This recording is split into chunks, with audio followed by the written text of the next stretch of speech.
1876 and 1877, he spent about 3 months, maybe a little bit longer, on this project, uninvited, unsolicited by his patron, who was away.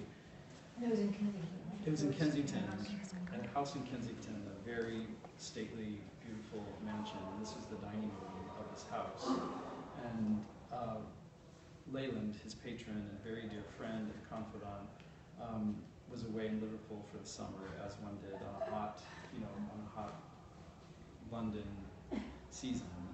And so Whistler saw this opportunity to create a surprise for his patron. He also had enormous debt that was connected to his patron and other people.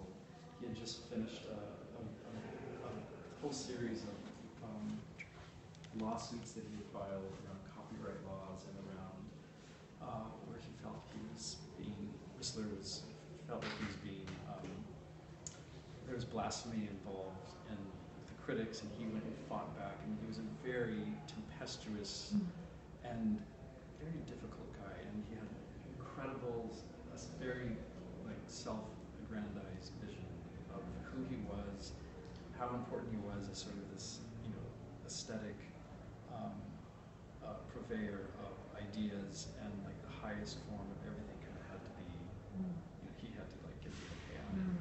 So he was always in these battles that were public and that were in the tabloids, and he obviously kind of relished all of this attention, even though it was all about him,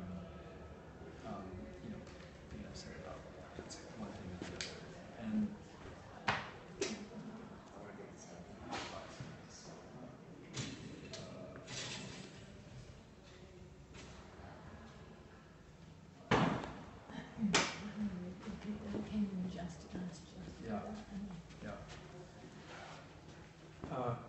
so here's Whistler. I mean, this is just an important detail in this whole thing, is that he came into this with a kind of tremendous debt that he was trying to figure out somehow to take care of all this money he owed.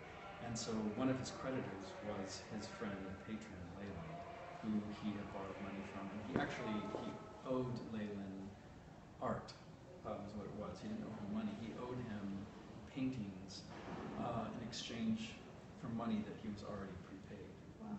And so he thought, well, maybe instead of giving these paintings, I'm going to, without him asking me, I'm going to take over his house while he's gone and paint every surface. And he just went into this kind of mad frenzy. He was close to the family, so he was able to get access. They were gone.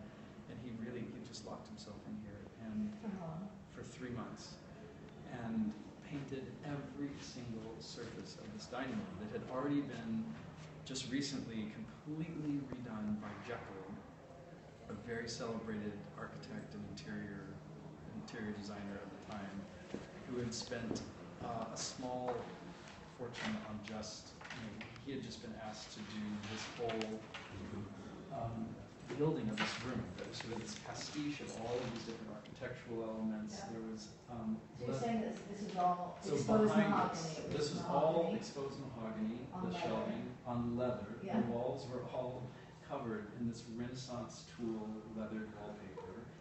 And the only thing that Leyland asked for